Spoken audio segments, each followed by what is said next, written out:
Hello, Internet! Welcome to Film Theory, the show officially tolerated by Dan Harmon. Sure, Rick and Morty Season 3's finale may have just aired, but today my sights are set on the episode that came before, The ABCs of Beth, which had one of the most ambiguous endings in the history of the series and had the potential to forever change everything we thought we knew about a member of the show's main cast. Now at this point, y'all know that where there's ambiguity in a show, there are theories to be had, and I think that I have this one pretty well solved. You can pull the wool over everyone else's eyes there, Dan, but not this guy. After last week's collab, we're like totally soul bonded now. Or at least I like to think so. You understand how serious Crutabulon soul bonding is? The character in question is Beth, the unfulfilled mother of the Smith family, who gets a chance to revisit Froopy Land, her imaginary childhood world with the single dumbest name possible. You know, if you're so great at naming things, why don't you do it from now on? While there, Beth is horrified to learn that Froopy Land is now ruled over by her childhood friend Tommy, who she may or may not have tried to kill out of jealousy as a kid. Do you want to see the honey swamp? Yes! Well, I want to see you dead. Huh, well, that's interesting. Fake news. In order to survive in this fantasy world, Tommy has had to resort to an endless cycle of incest and cannibalism. It's basically the most disturbing version of Jumanji ever. I'm an overweight middle-aged man. Wait a second, where's my phone?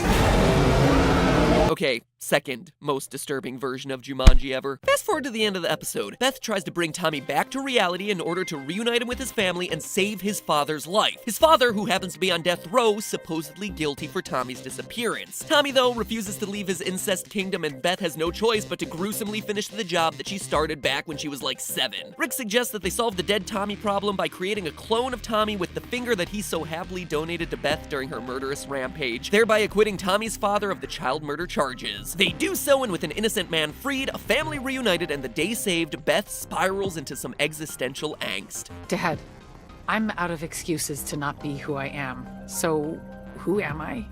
What do I do? Rick then drops a bombshell, saying that the same process that they used to create the clone of Tommy could also be used to create a clone of Beth, allowing Beth to go off on whatever soul-searching journeys that she wants, while the clone takes care of the kids back at home. After staring at some photos of her family, Beth comes to a decision, and then the show immediately cuts away without us ever knowing what that decision is. The next time that we see her and Rick, though, they're behaving very differently. Very affectionate, even dropping the dreaded L word. I love you, Dad. Love you too, sweetie. The episode ends and leaves us with one question. Are 3 boobs truly better than 2? Oh, sorry, that's the B storyline. Leaves us with one question. Did Beth choose to stay, or did she replace herself with a clone? It may seem like the creators of the show have made it impossible for us to know for sure, but the show actually gives us all the information that we need to figure it out definitively. Throughout this episode, clocks and references to exact units of time are everywhere. First, we get a glimpse of the clock in the execution chamber when Beth and Rick prevent Tommy's father from being lethally injected. It reads 1:56, and this gives us our starting point. We can assume that shortly after that, Rick and Beth start to head home. We know that they drive home and don't use the portal gun because we see them actually walk through the front door. This also makes sense since they were transporting Tommy, who needed to stay unaware of Rick's crazy scientific schemes. So we know for a fact that they were at the execution chamber around 2 p.m., and it would take some time for them to return from the execution site back to their home, where Rick eventually makes his cloning offer. But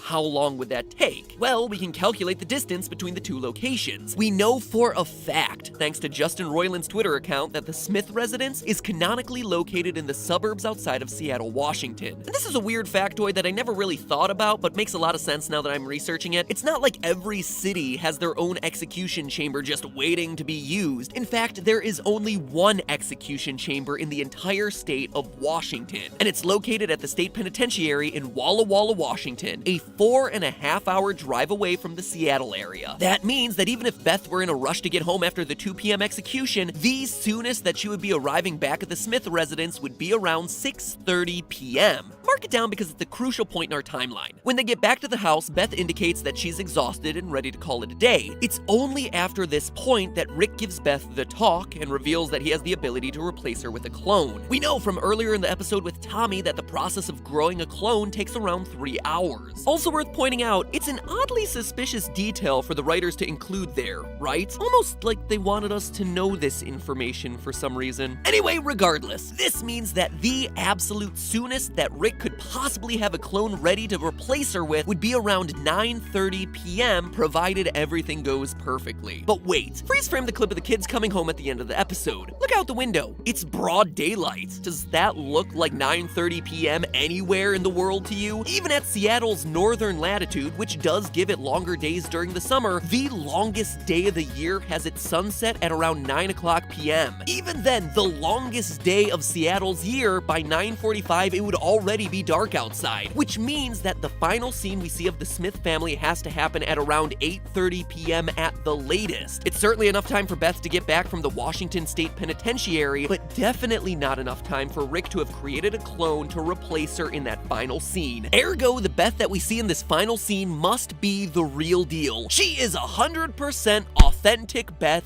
Smith. It turns out she decided to stay at home and be a mother to her children rather than head out on some wacky, fantastical, soul-searching adventure. The adventure she chose for herself in that moment was motherhood.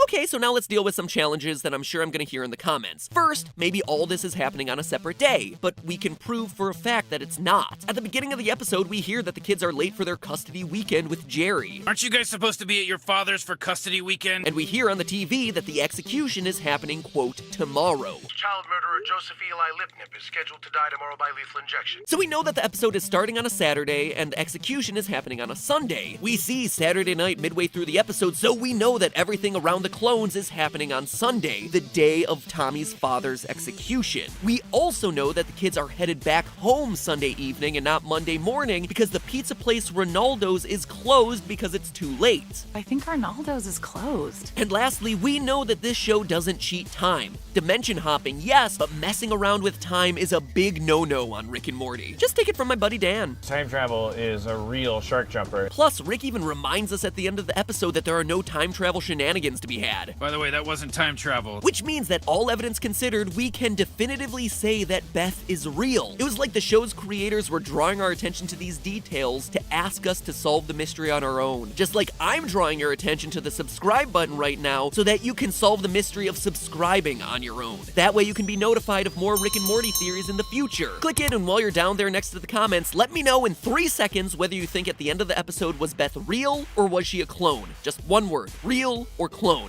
Curious how many of you I was able to convince. Now, I know that some fans have been picking apart that scene, trying to figure out whether the Beth we see at the end is a clone based on her behavior, debating about whether she's acting more affectionate than the real Beth would. But in this episode, we don't need to psychoanalyze anyone to come up with the truth. The solution was right there, waiting to come out. It was all just a matter of time. But hey, that's just a theory. A film theory. And cut. And by the way, special thanks to Reddit user DeathsComing23 who got me to look into this theory on the Game Theorist subreddit. Your suggestion to look at the clocks was awesome. And also, just as a reminder, I don't talk about it all that much, but if you guys have a theory request or just a theory of your own, the best way for me to see it is actually on the Game Theorist or Film Theorist subreddit. Yes, some loyal theorists actually created one for film theory too. I'm trolling around there pretty frequently to see what you guys are excited to see covered and if you have any great theory starters of your own, so check them out if you haven't. And hey, if you missed my collaboration with Rick and Morty creator himself Dan Harmon, picking apart the science of Pickle Rick, well, that video link is on your left. To the right is something that YouTube has algorithmically determined that you'll want to watch next. Let's see how good of a job it does. See you next week for something that's a little bit more emotive.